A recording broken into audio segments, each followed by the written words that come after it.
오늘 스승의 날입니다. 스승의 은혜의 그 가사를 보면은 스승의 은혜는 하늘 같아서 우러러 볼수록 높아만 지네 참되거라 바르거라 가르쳐 주신 스승은 마음의 어버이시다. 이런 가사가 있어요. 새벽부터 나와서 우리 어린애들 가르치시는 우리 교사 선생님들에게 다시 한번 감사의 말씀을 드리면서 그 수고의 존경을 또 이렇게 드립니다. 이 아이들을 위해서 수고하시는 또 우리 교육위원장님, 또 우리 각부의 그 부장님들, 또 여러 교사 선생님들, 또 이 섬김이 주 안에서 복되고 행복했으면 좋겠습니다. 날마다 주님의 은총이 넘치시기를 바랍니다. 여러분들이 가르치는 우리 어린 아이들이 우리 교회에 좋은 일꾼들 되고 우리 한국교회 기둥 될 줄로 믿습니다. 그 헌신에 하나님이 축복하실 줄로 믿습니다. 옛날 어느 지혜로운 스승이 제자들을 데리고 길을 가다가 버려진 헌 종이를 발견하고 제자들에게 그 종이를 주라라고 한 뒤에 스승이 제자들에게 묻는 질문이 있습니다. 이 종이가 무엇에 사용된 것으로 생각하느냐? 다시 말하면 이 종이가 어떤 것에 사용되었는지 아느냐라고 질문하는 거예요. 아니 그냥 버려진 종인데 그걸 지나가는 그 사람들이 줄 서서 그게 어느 곳에 사용되는지 뭐 어떻게 알겠습니까? 그래서 한 제자가 구겨진 종이를 이렇게 코에 대고 냄새를 맡아보니까 그 향내가 나는 거예요.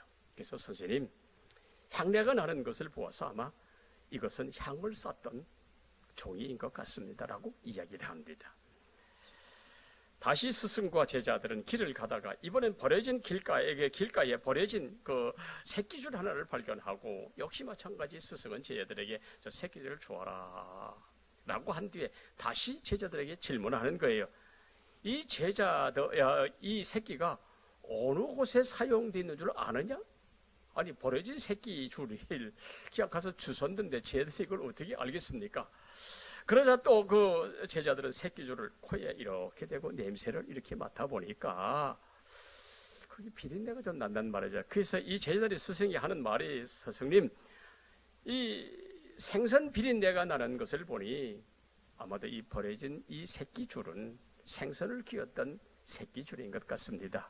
라고 이야기를 하면서 이제 제자가 스승에게 묻습니다. 스승님, 아니 저희에게 이런 질문하는 이유가 뭡니까? 지나가다가 종이를 발견했는데 그 종이가 어디 쓰인지 모르는데 그걸 가지고 이게 어디 쓰인다고 질문을 하시고 저 지나가다가 새끼줄을 발견하고 그걸 주라고 해서 주었더니 이것이 어느 곳에 쓰였는지를 질문한다면 이거 우리가 어떻게 알겠습니까? 왜 이런 질문을 하십니까? 라고 질문을 물었더니 스승이 이런 대답을 하는 겁니다.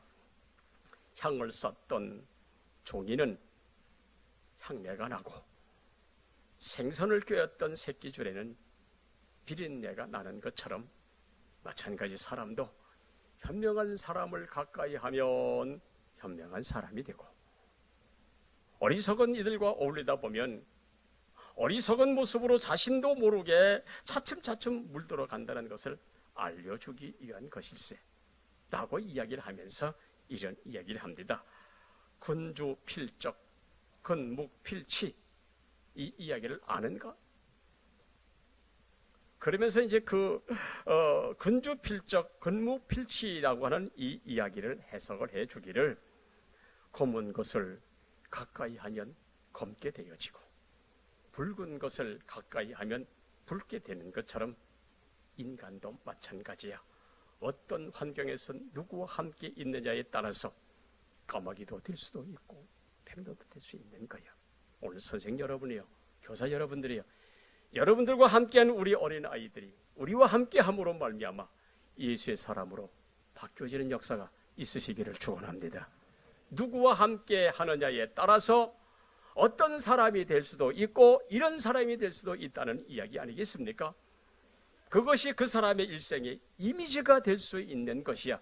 그러므로 어떤 환경이든지 좋은 환경을, 좋은 사람을 만나고 아름다운 일을 만났으면 좋겠다. 이 스승이 그렇게 이야기를 하는 겁니다. 그렇습니다. 이 이야기가 중요한 것은 우리가 어떻게 살아가고 있느냐, 이것이 주님 앞에 설 때에 내 모습, 내 이미지가 된다는 이야기입니다. 내가 살아가는 삶의 순간순간 하나가 내 마음에, 이것이 내 마음이 내 얼굴로 각인이 되어지면 그것이 나의 이미지가 되어진다는 이야기. 여러분 잘 아시죠? 아브라함 링컨, 자기 나이 40이 되면 자기 얼굴에 책임을 져라. 40이 넘었으면 자기 얼굴, 자기 이미지 관상에 자기가 책임을 지는 얘기. 왜냐? 40년 동안 살아온 삶의 환경이 자기 얼굴에 그려져 있기 때문에 어떻게 살았느냐를 이야기하는 것 아니겠습니까? 좋은 마음을 가지고 살았으면 좋은 얼굴이 될 것이고요. 엉망으로 살았으면 그 얼굴 벌써 망가졌을 겁니다. 그러므로 내 얼굴의 표정 관리, 이미지 관리가 내 인생이 된다는 이야기입니다. 우리 표정의 이미지를 얼굴 마사지 한다고 되는 것이겠어요? 흔히 하는 말로 버령에 머메드 비누로 씻는다고 해서 우리 표정 관리가 여러분 되는 것이 아니라 마음에 예수가 있고 마음에 평안이 있고 마음에 사랑이 있으면 그 이미지는 깨끗한 이미지요. 하지만 불만이 있고 불평이 있으면 그 표정의 이미지는 지저분할 수밖에 없는, 이건 부정할 수가 없는 것 아니겠습니까? 왜 그렇습니까? 우리 마음에 있는 모든 것들이 있는 그대로 얼굴에 나타나기 때문에 그렇습니다. 그렇다면 우리 성도 여러분들이 5월은 가정의 달입니다. 우리 가정의 이미지는 어떤가요? 우리 자녀들의 이미지는 어떤가요? 그럼 자녀들 앞에 우리 부모의 이미지는 어떤가요? 가정의 달입니다. 그렇다면 남편과 아내 사이 부부의 그 이미지는 여러분 어떤 이미지일까요? 특별히 오늘은 스승의 주일입니다. 교사 여러분, 여러분이 아이들 앞에서 교사로서의 어떤 이미지를 지금 가지고 있습니까? 아이들 앞에 좋은 인상, 좋은 이미지, 성실한 이미지로 평가되고 있느냐? 아니면 그렇지 않느냐라고 하는 것은 우리의 삶의 모습이 그대로 나타나기 때문에 그렇습니다. 나아가 성도인 내 신앙적 이미지를 하나님이 어떻게 보실까라고 하는 생각. 특히 성도들은 세상의 스승이라 세상 사람들 앞에서 우리 이미지는 여러분 어떻습니까? 세상 사람들이 우리에게 뭘 배우고 우리를 닮아가고 있습니까? 아니면 우리가 세상 것을 배워 세속화되어져 가고 있습니까? 어느 것입니까? 영국의 심리학자 파동 이론을 전개한 지 엘리엇이라고 하는 사람이 실패의 이미지를 이렇게 이야기했습니다. 어떤 사람인가 하면 바로 이 사람입니다. 우리 방송실 한번 열어주실래요? 예.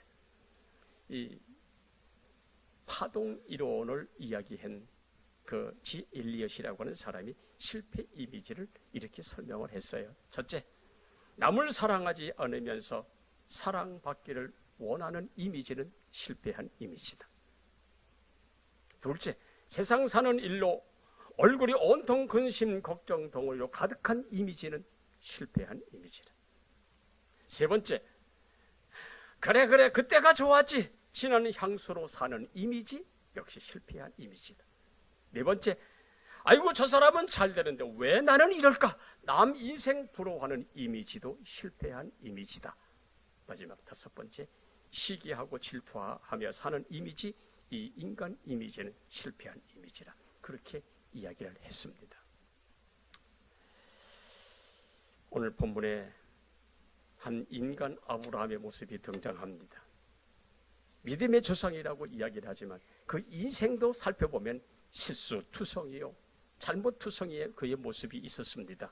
그럼에도 불구하고 하나님은 그를 좋은 사람의 이미지로 만들어 가시는 손길을 성경에서 살펴보면서 오늘 이 시간 여기 참여한 여러분들이요, 하나님과 함께하는 인생은 복이 있는 줄로 믿으시기를 축원합니다. 내 인생의 걸음 속에 실패가 있고 안타까운 모습이 있다 할지라도, 그러나 하나님은 그 모든 것들을 아름답게 만들어갈 수 있는 하나님의 역사가 있으니, 그러므로 하나님 앞에 살아가는 저와 여러분은 복 있는 자인 줄로 믿습니다. 성경을 보면 하나님의 사람들이 행복해야 하나님도 행복합니다. 오늘 여기 계신 모든 분들이요, 예수 안에서 행복하시기를 축원합니다. 주님이 기뻐하실 거예요. 반대로 하나님의 사람들이 불행하면 하나님도 아파하십니다. 여러분 성경을 보십시오. 하나님의 사람들이 아파할 적에, 하나님의 사람들이 잘못했을 적에, 하나님의 사람들이 어려움을 겪었을 적에, 하나님의 사람들이 바벨론 포로를 했을 때 하나님이 편했습니까? 아니요. 하나님 마음도 불편했어요.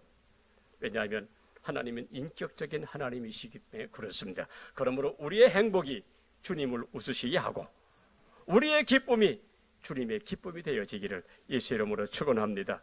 그래서 하나님이 우리에게 원하시는 것이 있다면 첫 번째로 갱신입니다. 갱신. 이미지 갱신을 이야기하는 겁니다. 창세기 16장에 보면 하갈이 이스마엘을 낳을 때 아브라함의 나이가 86세라고 했습니다. 그러나 하나님은 그렇게 얻은 아들을 인정하지 아니하시고 사라를 통해서 아들을 주심하고 하여 다시 기다리는 시간이 무려 13년의 세월이 지나갑니다. 그래서 아브라함이 99세로 이제 모든 인간적인 희망이 다 사라졌어요. 바로 이 순간에 아브라함이 99세 때에 하나님이 개입을 하십니다. 우리 생각에 아이고 좀 아브라함이 한참 나이에 젊었을 때에 혈기왕성할 때에 하나님의 개입을 하셔서 그러므로 말미암아 하나님의 놀라운 역사가 아브라함을 통해서 좀 이루어 가시지, 그의 나이가 99세 때 모든 것이 다 사라져 포기하고 있을 때에 하나님이 개입하셨더라. 그의 아브라함 나이가 99세였더라. 아브라함이 99세 자기 힘, 자기 능력, 자기 자랑 다 내려온 그 순간에 오늘 창세기 17장 1절에 뭐라고 기록을 합니까? 나는 전능한 하나님이라. 전능하신 하나님이 좀 아브라함이 젊었을 때 개입하셔서 놀라운 역사를 좀 만들어 가시지 99세 때에 나타나서 나는 전능하신 하나님이라고 말씀하시면 무엇을 이야기하느냐 하면 아브라함의 인생에 새로운 신앙의 이미지를 갱신하고자 하는 하나님의 역사가 있는 겁니다. 자기가 살아온 것이 자기 힘이나 자기 능력이 아니라 하나님의 능하신 손이 도와주시다는 것을 감사하게 하고 하나님을 전적으로 의지하게 하시려고 하나님이 역사하고 계시는 것이 오늘 본문입니다. 한번 묻습니다. 여러분, 신앙이 뭡니까? 신앙이란 나의 삶의 현장에, 나의 사업의 현장에, 나의 직장의 현장에, 내가 살아간 삶의 현장에, 문제와 씨름하는 인생의 격전장에 하나님의 전능하신 손으로 도와주셨다고 100% 인정하는 것이 신앙인 줄로 믿습니다. 우리 신앙생활은 모든 것이 하나님이 하신 줄로 믿습니다. 그러므로 하나님이 하시는 모든 것들을 인정하는, 100% 인정하는 것이 신앙이지, 아니 50%만 인정하고 60%만 인정 아니야 40%밖에 안 돼, 이렇게 인정하는 것은 신앙이 아닙니다. 어떤 일이 이루어졌을 때 말로는 하나님께 감사한다고 하지만은 사실 땀 흘리고 수고한 것이 자기라고 생각하고 자기라는 생각을 종종 이렇게 생각하게 되어진다면 여러분, 이것은 하나님의 전능성을 믿는 것이 아닙니다. 하나님의 전능성은 나의 모든 인생사를 하나님이 간섭하시고 하나님이 붙들어 주시고 하나님이 인도해 주신다는 100% 이것을 바로 신앙이라고 하는 겁니다. 오늘 본문에 아브라함은 자식을 낳을 가능성이 전혀 없는 상황, 완전 절망, 완전 실망, 그런 상황에 나는 전능한 하나님이라 오늘 1절에 그렇게 선언하시는 것은 전능하신 하나님이 인간에게 개입하시면 놀라운 역사가 일어나게 될 것이고, 전능하신 하나님이 인간에게 개입하시면 불가능이 가능케 되어진다는 것을 지금 보여주기 위해서 오늘 성경에 보니까 나는 전능한 하나님이라고 지금 이야기하고 있습니다. 그러므로 전능하신 하나님이란 내가 불가능할 때, 내가 절망했을 때 나의 삶 속에 개입하셔서 안 되는 것을 되게 하시는 하나님의 전능성, 이걸 전능한 하나님이라고 이야기하는 겁니다. 오늘도 그 하나님이 우리와 함께 계신 줄로 믿으시기를 축원합니다. 우리 아까 저는 기도하실 때에 어렵고 힘들고 벅찬 모든 성도들 많이 있지요. 그러나 하나님은 살아계십니다. 그분은 전능하신 하나님이십니다. 그분이 우리와 함께 하시고 그분이 우리 손잡아 주시면 불가능이 가능하게 되어지고 안 되는 것도 되어지는 역사가 분명하게 일어날 줄로 믿으시기를 축원합니다. 그렇습니다. 그래서 인간의 불가능의 상황은 하나님의 위대성을 배울 수 있는 기회가 되어진다는 이야기입니다. 그래서 이 서양 속담에 인간의 극한 상황은 하나님의 기회다라고 그랬습니다. 우리가 절망하고 포기할 때 하나님을 알 수 있는 기회가 되어진다는 이야기입니다. 우린 잘 압니다. 얼마나 많은 사람들의 삶에 고통과 실패를 통해서 하나님을 만나고 있는지 우리도 그걸 경험하지 않습니까? 때로는 육신의 질병을 통해서 하나님을 만나게 하고, 때로는 아픔과 때로는 실패를 통해서 깨어지고 부서져서 주님을 찾게 하는 여러 가지 일들 여러분 많이 있지 않습니까? 마음이 편안하고 삶이 평안하던 하나님을 찾는 것은 여러분 힘들지만, 어렵고 힘들 때는 주여 주님 찾을 수밖에 없는 것이 우리 신앙인의 모습이기 때문에 그렇습니다. 왜 주님이 이렇게 말씀하시냐, 왜 이렇게 하시냐 하면 성도라고는 이미지를 만들어 가시는 하나님의 역사이기 때문에 그렇습니다. 고통에도 하나님의 뜻이 있듯이 인생사는 하나님을 배우는 학교요, 세상은 하나님의 손길을 발견하는 장소가 되어지는 겁니다. 그럼 내게 주어진 여러 가지 크고 작은 환경은 나를 만들어 가시는 하나님의 손길로 믿고 겸손하게 그 하나님을 의지하면 하나님의 놀라운 역사가 일어나게 될 줄로 믿으시기를 축원합니다. 이 134cm의 작은 키에 어릴 때부터 아주 불우한 시절을 보내는 한 여인이 있었습니다. 지금이야 그렇지 않습니다만은 과거에는 우리 가정에 아들 했잖아요. 아들 낳기를 바라는 것이 부모의 모습이었습니다. 역시 이 가정도 역시 마찬가지로 아들을 낳기를 바랬지만 아이가 태어난 뒤에 딸이라, 그래서 아버지가 그 딸 아이를 갓 태어난 아이를 냈다 던져버렸습니다. 그래서 이 아이는 척추장애자가 되어지고, 그래서 그녀는 불우하게 성장하게 되어집니다. 아들이 아니라는 것 때문에 아버지에게 던짐을 받아 척추장애가 되어지던 이 아이, 어렵게 성장하지만 성장하다가 부모마저 세상을 일찍 떠나게 되어지고, 그래서 그녀는 고모집에 자라면서 인생 스스로 개척해야 하는 아주 큰 어려움에 봉착을 하게 되어집니다. 그녀는 척추장애라는 몸을 가지고 살아가는 어느 날 지나간 어떤 사람이 그녀에게 복음을 전해서 예수 믿으세요. 사랑하는 여러분들이요, 지금도 세상에 크고 작은 어려움과 크고 작은 고난 속에서 방황하는 수많은 영혼들이 있기에 지나가다가 말 한마디 예수 믿으세요. 여러분, 이 큰 놀라운 기적의 역사가 일어나게 되는 줄로 믿으시길 바랍니다. 역시 마찬가지로 척추장애라는 몸을 가지고 살아가는 어느 날 지나가는 길을 통해서 예수 믿으세요. 복음을 받았어요. 이 여인이 복음을 받고 주님을 만나 이제 그의 인생이 주님 손을 잡고 살아가는 삶의 모습이 이어지게 되어졌습니다. 가난과 장애를 뛰어넘어 이제 그녀는 자원봉사라고 하는 하나님의 인도를 받게 되어져서 아프리카 보츠와나로 떠나게 되어집니다. 수많은 어려움과 생명의 위협이 있지만 그녀는 주님을 의지하고 선교사로 국제사회복지사의 일을 하며 인생 스토리를 만들어 갑니다. 그녀의 글이 하나 있습니다. 청춘아, 가슴 뛰는 일을 찾아라 라고 하는 그 글에 보면 이런 글이 실려져 있습니다. 여자로 태어난 이후로 장애인이 되었으나 아버지를 원망하지 않는 것은 이로 인해 내가 하나님을 알고 하나님을 만나 주님과 동행하며 이렇게 하나님을 섬길 수 있는 자가 되었으니 그저 감사할 일이다. 대단하지 않습니까?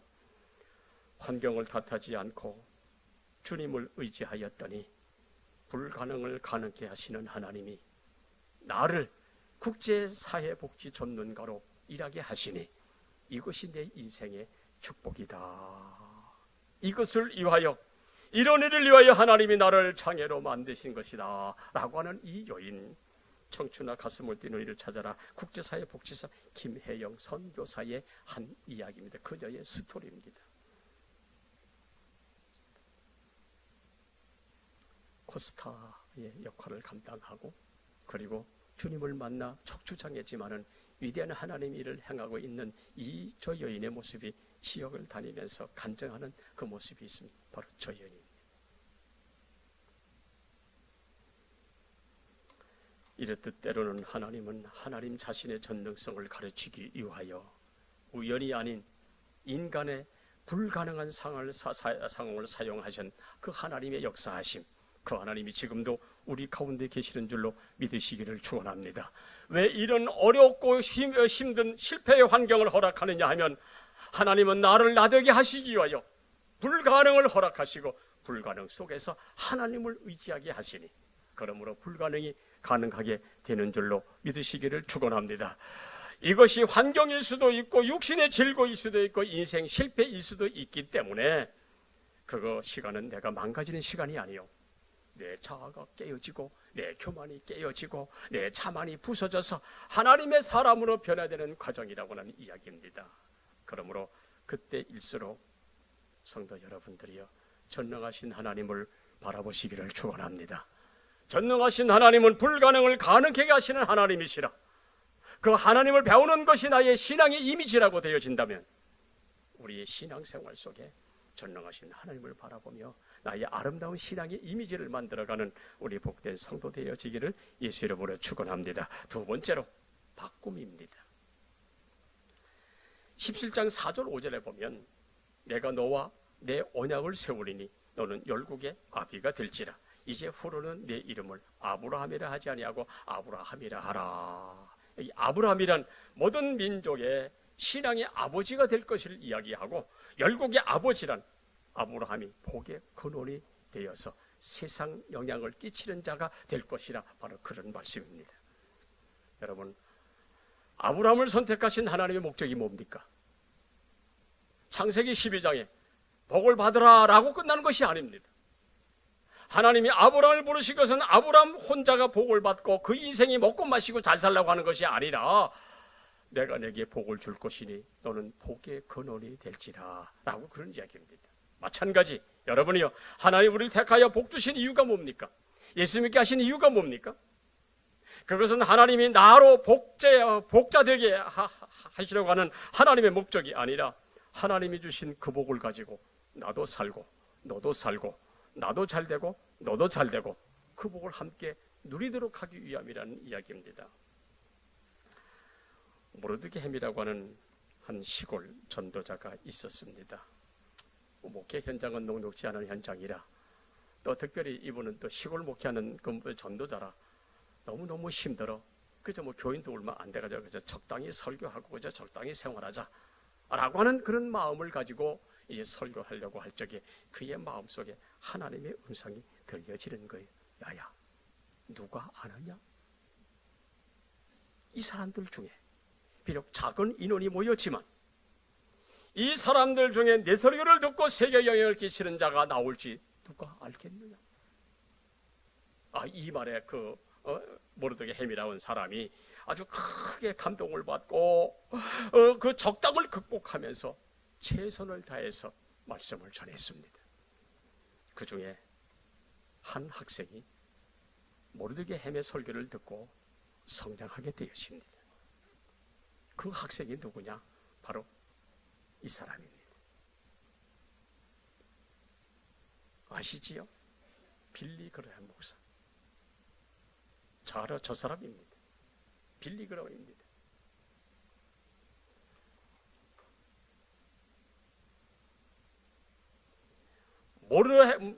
모르드게햄이라고 하는 이 시골 전도자가 적당을 극복하고 최선을 다하여 설교했더니 그 설교를 들은 그 학생 중에 한 사람이 바로 빌리 그레이엄 목사가 되었다는 사실 앞에 오늘 스승의 주일입니다.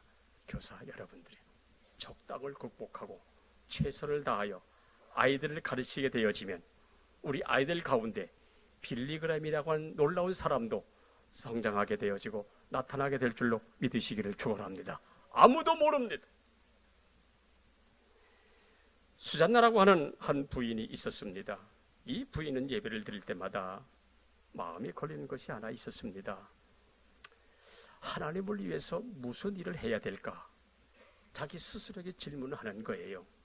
이 부인은 나는 한낱 가정주부에 지나지 않는데 내가 무엇을 해서 하나님을 할 수 있을까?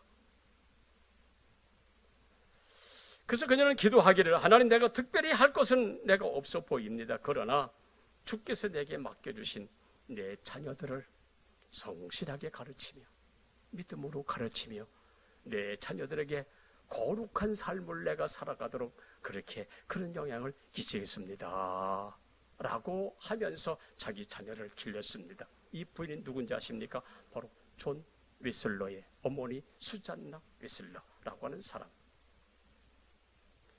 저 사람이 바로 감리교 창시자, 영국에서 영적 대각성을 일으킨 존 웨슬러, 그리고 또 그의 형제 또 한 사람, 6,500편의 찬송가를 지으면서 찬송으로 영적 생활에 영향을 끼쳤던 찰스 웨슬러, 요한 웨슬러, 찰스 웨슬러, 그 형제에게 영향을 끼쳤던 그의 어머니, 존 웨슬러의 어머니 수잔나는 청교도의 가정에서 태어났습니다.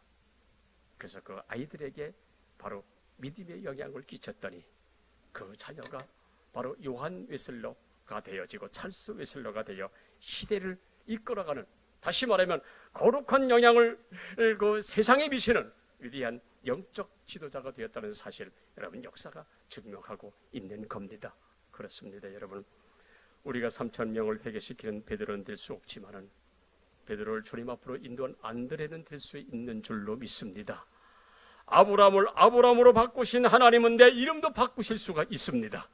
하나님은 나의 지난 이미지를 갱신하여 위대하게 사용할 수도 있다는 이야기입니다. 하나님이 내 이미지를 바꾸시면 나도 바꾸어지게 될 줄로 믿습니다. 내 이미지가 주의 이름으로 바뀌어지면 나도 세상의 멋진 하나님의 사람으로 위대하게 쓰임받게 될 줄로 믿습니다. 묻겠습니다. 태어나서 그냥 생존 위에 몸부림치다 그냥 갈 것인가? 아니면 주변 사람들의 어떤 영향을 남기며 살 것인가라고 하는 이 질문 앞에 우리는 어떤 대답을 하고 하실 수 있는지요? 나의 나태한 게으름의 이미지를 바꾸어서 하나님의 거룩함을 담은 이미지가 되어진다면 우리의 영향이 세상을 변화시키는 능력이 될 줄로 믿습니다. 오늘 우리의 삶의 현장에서 나의 영성의 이미지가 이 볼동을 변화시킬 수 있는 위대한 역사가 이루어진다고 한다면 우리 평안은 크게 부흥하게 될 줄로 믿습니다. 그런 영향을 끼치는 성도 여러분들이 되시기를 축원합니다. 마지막 세 번째로 요구입니다. 요구. 아브라함은 모든 것을 포기하고 싶은 절망과 불가능의 상황에서 오늘 성경 오늘 본문 8절에 보니까 뭐라고 기록이 되어 있는고 하니까 내가 너의 하나님이 되리라. 내가 너의 하나님이 되리라. 오늘 여기 계신 분들이요, 하나님이 우리의 하나님이 되신다고는 세상 속에서 주눅들 이유가 하나도 없는 줄로 믿습니다. 왜냐하면 주님 모든 우리 인생사를 간섭할 것이기 때문에 그렇습니다. 우리가 성경을 보면 창세기 12장에 보면 하나님이 아브라함을 불러 말씀하신 내용이 뭡니까? 내가 내게 지시할 땅이 있으니 너는 그리로 가라라고 하나님의 명령이 주어졌을 때에, 그러면서 세 가지 약속이 주어집니다. 첫째 하나 가나안 땅을 주겠다, 둘째 하나 자손을 주겠다, 셋째 하나 복의 근원이 되게 하리라 했습니다. 아브라함은 이 하나님의 말씀을 믿고 광야에 나설 때에 그 아브라함의 나이가 보니까 75세라 그랬습니다. 25년이 지나도 자식이 없고 남의 땅에서 그저 휘청거리고 살아가는 아브라함의 모습, 그 휘청의 결정판이 뭡니까? 바로 이스마엘 탄생입니다. 아브라함에게 자기 생각이 하나 있었습니다. 하나님은 분명히 아들을 주신다고 하셨는데 세월이 흘러가도 기척이 없으니 하갈을 통해서 아들을 내가 얻어도 그 아들이 남의 아들이 되지 않겠는데 내 아들이 되지 않겠느냐라고 생각을 하고 아내와 합의하에 하갈을 통해서 이제 아들을 얻으니 그 아들이 이스마엘이죠. 오늘날 중동 정쟁의 불씨가 된 아랍 족속이 바로 이 이스마엘의 후손들입니다. 이제 이렇게 아브라함이 아들을 얻었으나 하나님은 그걸 인정하지 아니하시고 하신 말씀이 뭡니까? 아브라함아, 내가 지금 하갈을 통해서 자식을 낳은 것은 그건 네 방법이고 네 생각이고 네 마음이지 내 방법은 아니야. 내 방법은 내년 이맘때 사라를 통해서 아들을 얻을 것이라 말씀하시니 그때 아브라함 나이가 99세, 이 사라의 나이는 89세. 이거 어떻게 하면 좋겠습니까? 인간이고로 실수가 갇히게 되고 있지만은 이미 이스마엘 나이가 성경에 보니까 14살입니다. 부끄럽기도 하고 죄송하기도 하고 갈등이 있을 때 하나님은 엘사다이 나는 전능하신 하나님이라 1절에 너는 내 앞에서 완전하라고 지금 이야기하고 있는 겁니다. 이 말씀 속에는 아주 귀중한 복음이 담겨져 있습니다. 그래, 내가 그동안 실수한 것 내가 다 알고 있어. 네가 이리 휘청거리고 저리 휘청거리고 내가 다 알고 있어. 네 아내도 지금 하도 기가 막혀가지고 밖에 웃고 있는 것도 내가 이미 알고 있느니라.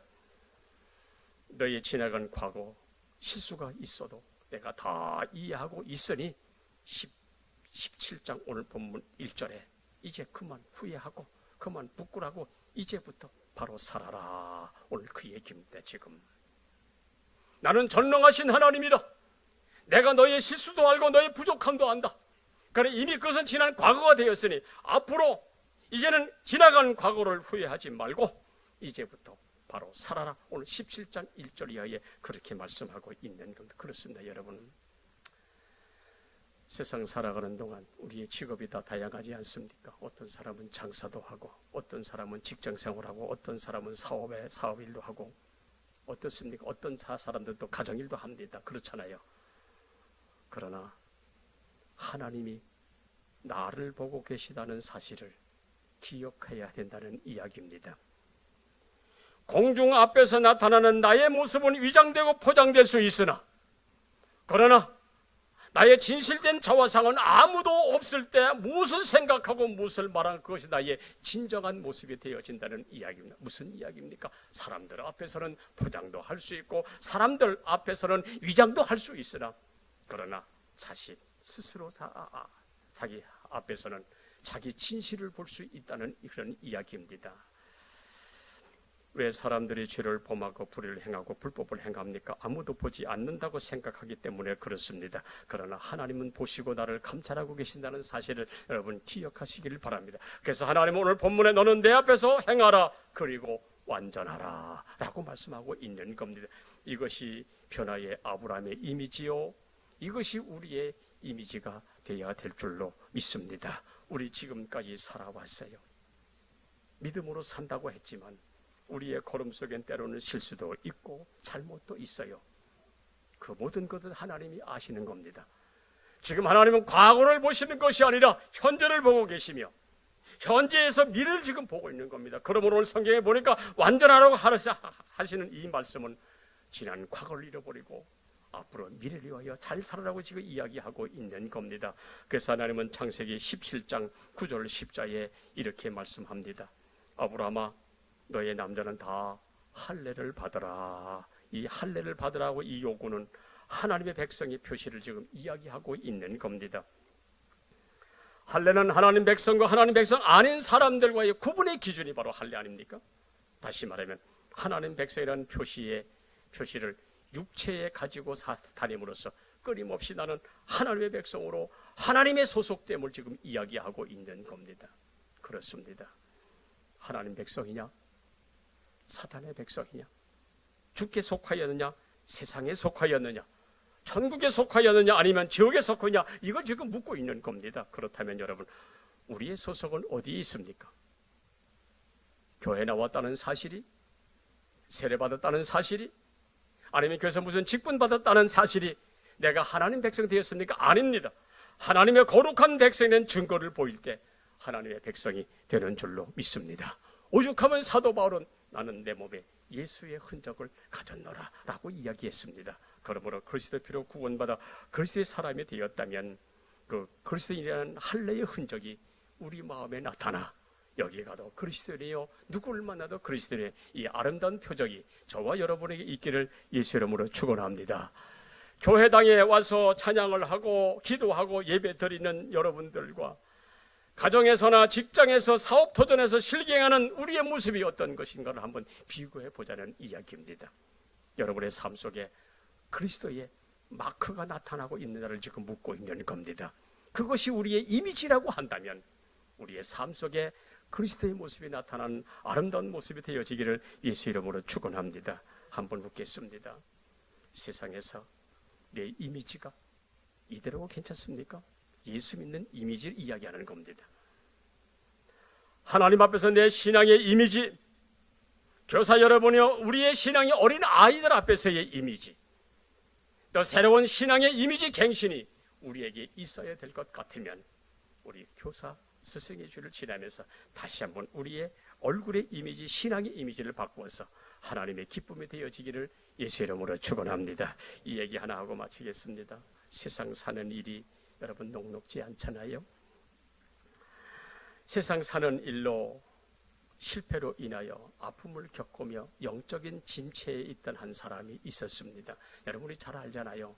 그저 편안하고 그저 건강할 때는 그저 신앙생활에 별 어려움이 없지만은 그러나 어떤 어려움을 만나면 신앙을 뒤로 제치는 경우들이 종종 있잖아요. 잘 믿던 사람도 어떤 환경의 어려움을 만나게 되어지면 신앙을 잃어버리는 경우들이 종종 있다는 이야기 아니겠습니까? 저도 그런 일이 종종 있었어요. 과거에 보면. 이 사람도 역시 마찬가지로 세상 사는 일로 실패로 인하여 영적 침체에 있었어요. 좌절감에 빠졌어요. 그런 기도하기를, 하나님 정말 살아계십니까? 살아계신다면 어찌 내 모습을 이대로 그냥 두시렵니까? 오죽하면 그렇게 이야기했겠습니까? 그래서 그는 몸부림치며 밤잠을 이루지 못하던 1984년 9월 어느 날 새벽에 그는 무릎 꿇고 하나님께 기도해서, 하나님 정말 나를 버리시는 겁니까? 살아계시다면 어찌 내가 이렇게 이 모양으로 이런 고통 속에 있어야 합니까? 라고 기도할 때에 그때 하나님 이렇게 다가오셔서 들려주시는 하나님의 음성이 하나 있었습니다. 얘야, 나는 너를 떠난 적이 한 번도 없단다. 내가 나를 배신하는 자리에서도 나는 내게서 눈길 한 번 뗀 적이 없이 너의 등 뒤에 서 있었느니라. 내가 낙심에 주저물러 앉아 울고 있을 때에 내가 내게 다가가 일어서라 손잡아 주지 아니했느냐. 나는 언제나 잔잔한 미소로 너를 바라보고 나는 너의 등을 밀어주고 있었느니라. 하나님의 음성을 가슴으로 받는 거예요. 이때 이 사람이 하나님 그러셨군요. 나는 내 혼자인 줄 알고 모든 고통을 내 혼자 그걸 둘러싸고 세상을 사는 줄 알았으나 주님이 나와 함께 계셨군요. 눈물로 고백하며 가사를 써내려가며 피아노를 치며 곡을 만들었습니다. 그 찬송이 바로 이겁니다. 우리 여러분 찬송가 이 복음성 한번 열어주실래요? 복음성 보면 154장 우리 1절만 한번 찬양하겠습니다. 1절 우리 반주 부탁할까요?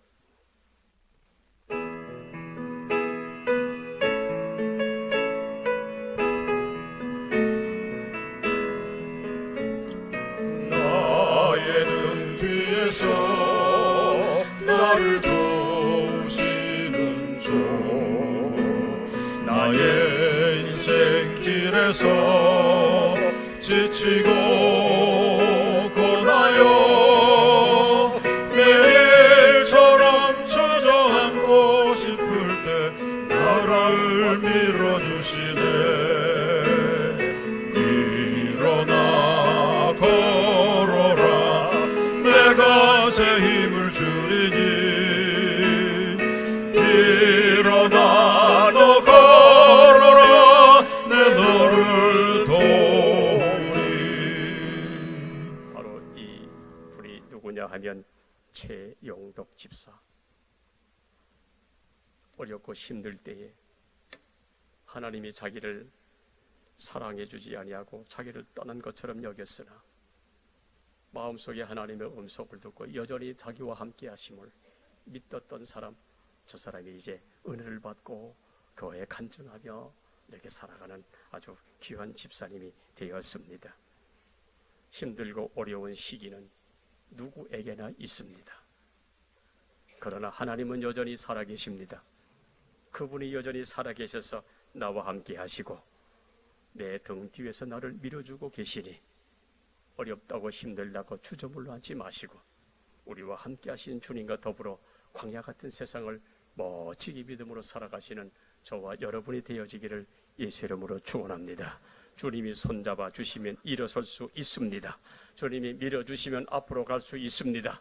실패 자리에서 일어서서 멋진 인생을 살아갈 수 있으니 지금도 우리와 함께 하시는 그분과 더불어 멋진 세상을 살아가는 우리 평안교회 성도 여러분 되시기를 예수 이름으로 축원합니다. 살아계신 하나님, 오늘도 이와 같이 하나님 앞에 예배드리며 주의 말씀 들었습니다. 광야 같은 세상을 살아가는 중에 실패와 낙심과 절망이 있다 할지라도 우리 이미지를 바꾸시기 위해 역사하시는 하나님의 역사하심 오늘도 진행되고 있으니 우리 믿음의 눈을 열어 그 주님의 행하심을 바라보고 오늘도 나와 동행하시며 내 등을 밀어주신 하나님을 발견할 수 있는 믿음의 성도들 다 되게 하여 주시옵소서.